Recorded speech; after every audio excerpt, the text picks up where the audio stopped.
little bit more. Sorry. Saturdays were considered a normal workday Really? Where in Brazil? in the world. In the world? Okay.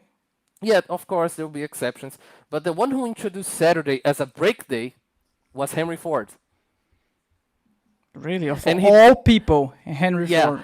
he also reduced work hours. And do you know why he did not also increase pay? Do you know why he did that? Did it increase productivity? Yes, it increased productivity. It also ensured that he would attract talent because people would want to work on his company instead of others because it was better for their quality of life. And also, one argument he did is, I want my employees to be able to buy our products. I heard that before. So he wanted their own employees to be able to afford and buy the car. Yep. Okay. And it makes sense in a way. Imagine you're working on something, you're creating something, and you can't buy it. Like you're always there looking at it, creating it, and you can't use it. Imagine if Apple thought like that. Imagine if Apple was expecting that every Chinese worker were able to afford an iPhone. The iPhone would cost like $10,000 if they tried to do that. That's the thing. Not really. What Henry Ford did and was smart is that he just reduced his average pay, which is the important point for a lot of stuff. And it's also one that touches back on the CEO stuff. CEOs are very overpaid. But since they're on the top of the chain, who's going to change that? Wasn't that a certain CEO that said that the max amount of wage or salary that CEO is allowed to earn cannot be more than 10 times more than the highest grossing employee below him? Something like that. Do you know what I'm talking about? Someone came up with a I certain heard. rule. Yeah, yeah. Yeah, I heard, and I think that one makes kind of sense, honestly. And it's good because if your company has someone who earns millions while you're down there earning at most, let's say thousands, it's like your money's going up to him, a lot of it. And what production is he doing compared to people on the line? I'm not saying CEOs don't have a function. Like I said, they could be replaced by AI. Anyway, their function is to maximize profits within reason, I would say. So they have a job there. It needs to have someone who will look at these things and analyze and be like, okay, maybe we're spending too much here. Okay, maybe we can spend more here to improve here. Someone who has this eagle-eye view. But it's not what happens. At the end of the day, money just concentrates on them. Like I think it was Bobby Kotick who actually was the most overpaid CEO in the industry by a magnitude of thousands compared to other employees. Who is Bobby Kotick? Bobby Kotick was or still is, I don't know what situation is, the CEO of Activision Blizzard. All right. Okay.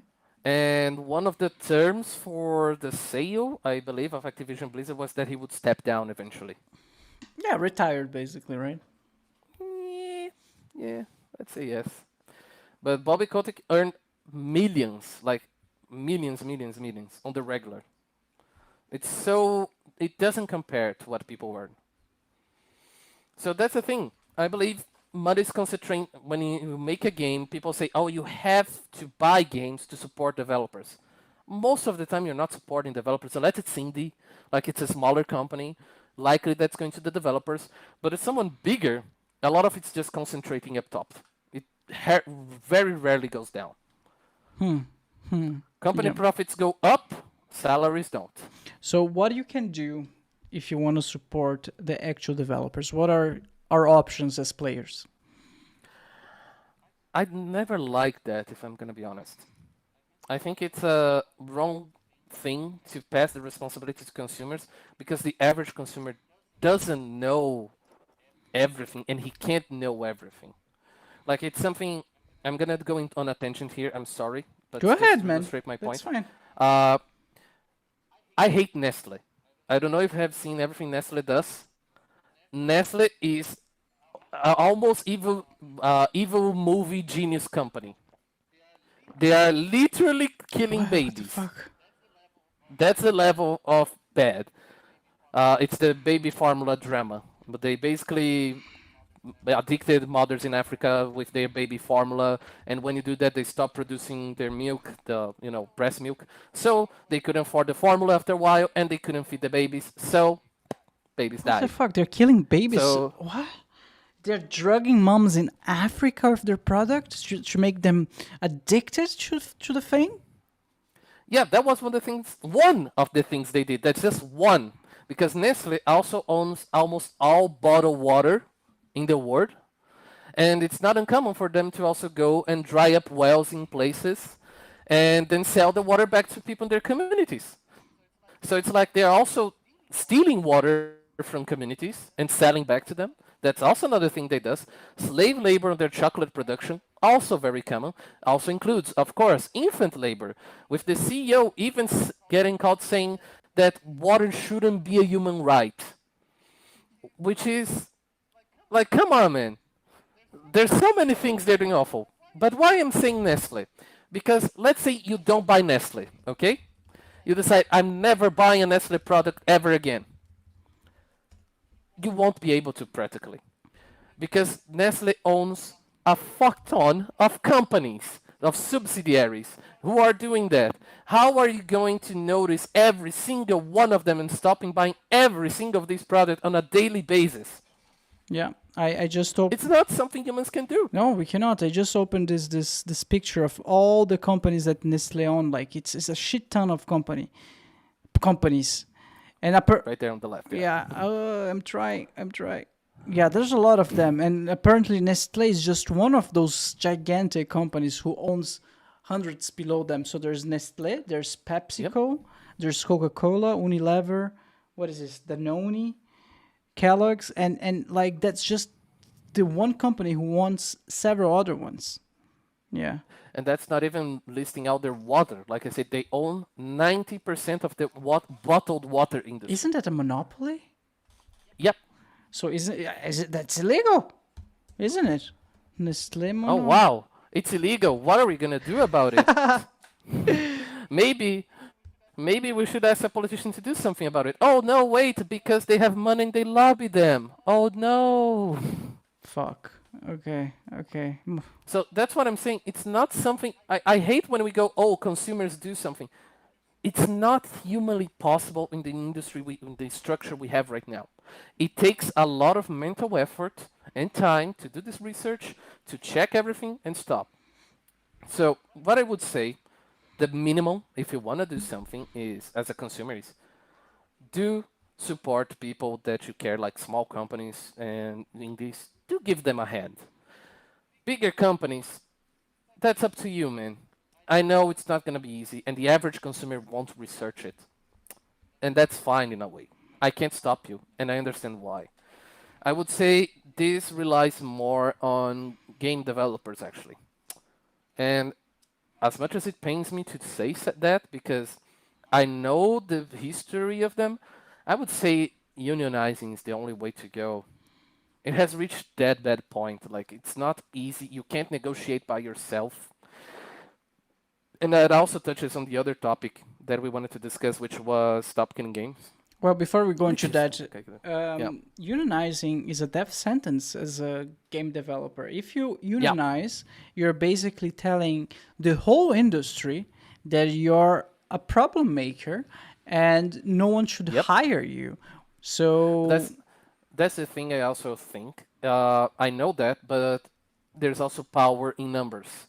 If you get more people to adhere to that, the more people get together, the harder it will be for them to do something about it. yeah, but Like, unions exist, and there's unions here in Brazil even, and they work, I'm gonna say. When they were born on most places across the world, they were born for a reason. It was never because things are fine. It was always because they were to a point being exploited, right? And I know that. I know you'll be seen as a troublemaker. I don't doubt that. That's why when I say this, I know it's also something that people may look at me and be like, oh, Ivan's a troublemaker because he believes in unions. But it's kind of hard. I want to negotiate. I want people to be on the same page. I want us all to work together to make something good because I care about people, we care about games. But when you're not listening, when we see these tone deaf announcements like the Bungie one, when we see layoffs happening time and time again, and there's nothing being done, when you see CEOs who earn a fortune while the average developer can barely feed himself and has to work extra overtime. Of course, I'm generalizing here, but these stories are so common. There's a point we have to say, man, it's time to be a troublemaker because they're not listening. Well, I wish you good luck if you're planning on starting a union. I don't know. But the thing is, when you say it's better to be a troublemaker, I think that's a very individual decision. Because It is. what implies being a troublemaker implies you will never get a salary raise ever again in your life if Yep. you're not fired. So you're Yep. basically sacrificing your professional career to something that is not 100% certain. So I think it's a very individual decision, a very risky one. And yeah, I But it's think. also at the same time, uh, by the same coin, how many people do you know that actually got raises? How many people you know who didn't have to work extra hours or had such protections? How many people you know had job security, especially recently? There's a lot of stuff like that, you know. I think it has its value when it comes to that because when you say all that, it's like, well, it's not that very different from what it is right now. So that's the thing. When I know people won't join unions willingly, they won't be like, today I'm gonna be a syndicalist. Let's go. It's not something like that. People don't do it. They don't do that math like today I'm gonna be happy and join them. It's always like my situation is not good. My situation is not nice. So I'm gonna join a union to try and make it nice. And that's the thing. When the other option becomes more interesting, that's when people start joining. And I think more and more, if these stories continue and these situations keep happening, that's the only end game. That's the actually end result. And honestly, I think it's walking more and more towards that. Companies can stop that in a good way. I think they can by just doing what we discussed about the difference between CEO and average salary. Reduce that. Make sure people feel safe doing their jobs. Make sure there is a structure to handle overtime and not doing crunch. Because these things matter. A person should have decent working quality, a decent work life. But it's not what's happening to a lot of bigger companies. Well, I know that some companies, I won't mention names, they're very proud about the fact that they don't have mass layoffs. And but if you investigate a little bit further, there's a reason why they don't have mass layoffs.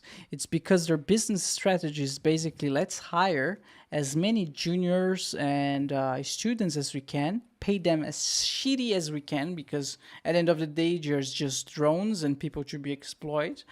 And that's basically it. At some point, they're gonna burn out because we're kind of treating them like shit, and they're just gonna go look for new opportunities somewhere else. And then what do? We just hire new students, new interns, something like that, and we keep recycling them.